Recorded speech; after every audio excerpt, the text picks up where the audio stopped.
Nah, kalau yang ketiga ini adalah rasio yang melihat efektif atau tidaknya perusahaan dalam menggunakan asetnya.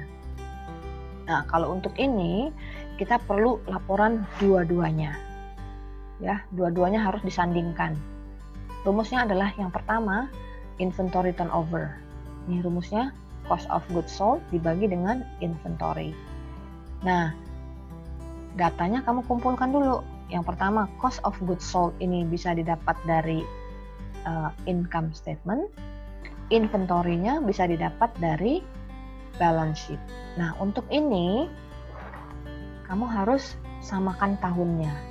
Ya, karena di sini income statement ini tahun 2012, maka yang digunakan di sini juga tahun 2012. Datanya nggak boleh lain ya, harus sama tahunnya.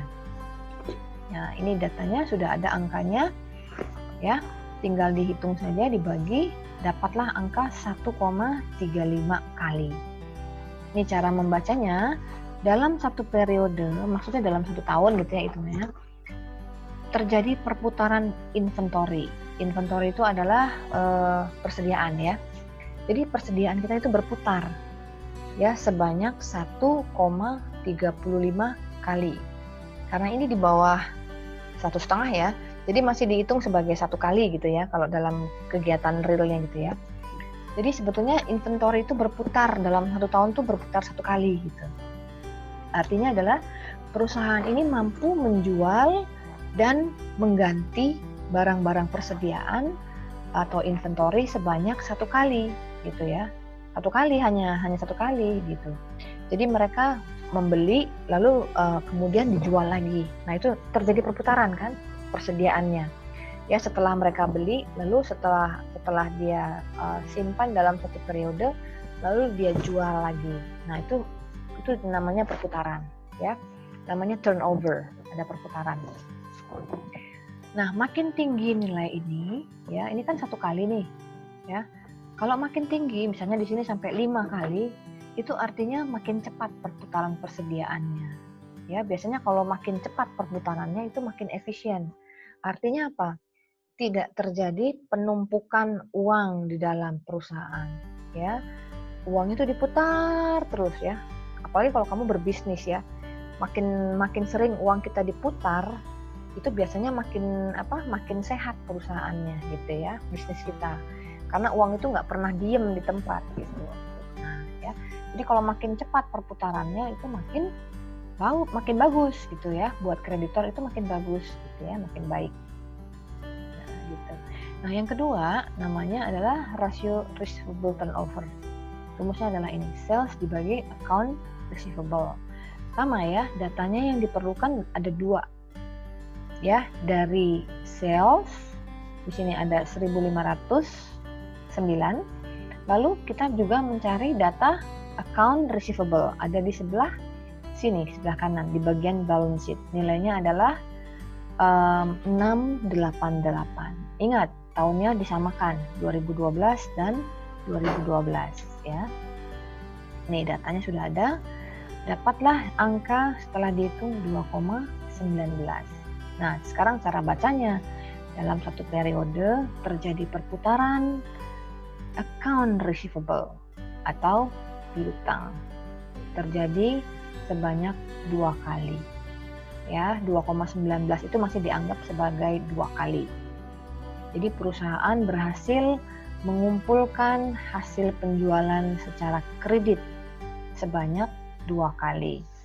Jadi apa? Account receivable itu kan piutang. Piutang itu didapat dari kita menjualkan barang hari ini tapi pembayarannya belum kita terima. Ya.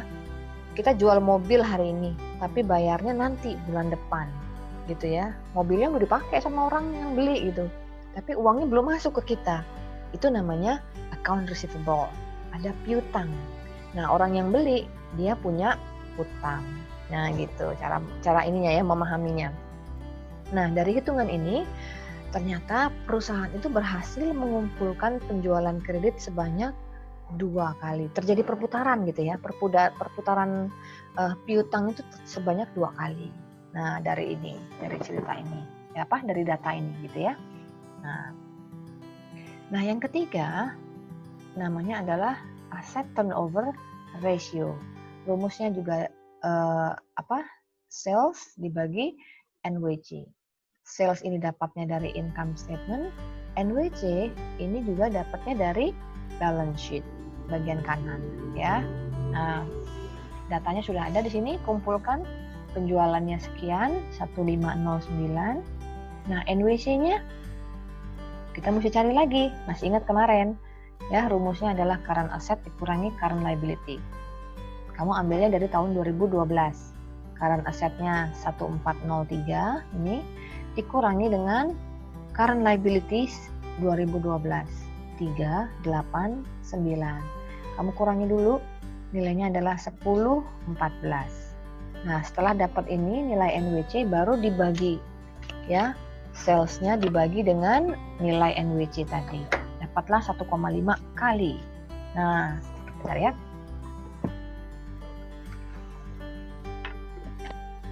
Tinggal kita bacanya gimana.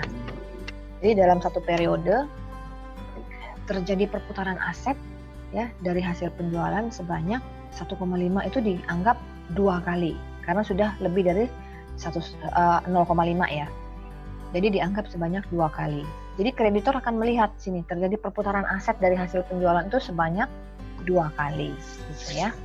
Jadi memang rasio-rasio ini sangat dibutuhkan oleh kreditor ya, makanya kita harus paham ini maknanya. Jadi bukan hanya sekedar nilai angkanya berapa gitu ya, 1,5 itu apa gitu, tapi kalian harus paham maknanya ya, buat kreditor ini apa maknanya gitu ya. Yang keempat ini ada nilai fixed asset turnover ratio ya. Nah, ini juga banyak datanya. Nah, ya nanti kamu pelajari saja ini saya akan kirim data catatan coret-coretan saya kirim nanti ke grup ya supaya kalian bisa belajar dari sini. Ini kita baca saja. Artinya sudah didapat ya fixed asset turnover tahun 2012 sebanyak 0,9 kali, artinya sudah mendekati 1. Ya, berarti dalam satu periode terjadi perputaran fixed asset dari hasil penjualan sebanyak 1 kali. Fixed asset itu berarti harta tetap ya, sudah ada yang berputar. Artinya mungkin ada yang sudah dijual, ada yang beli dan lalu ada yang dijual, gitu ya, berputar. Nah, terjadi 1 kali. Nah, ini juga ada total asset turnover. Nah, ini nanti kamu baca semua. Nah, kita masuk ke yang ini dulu ya. Ini yang terakhir. Namanya adalah profitable ratio.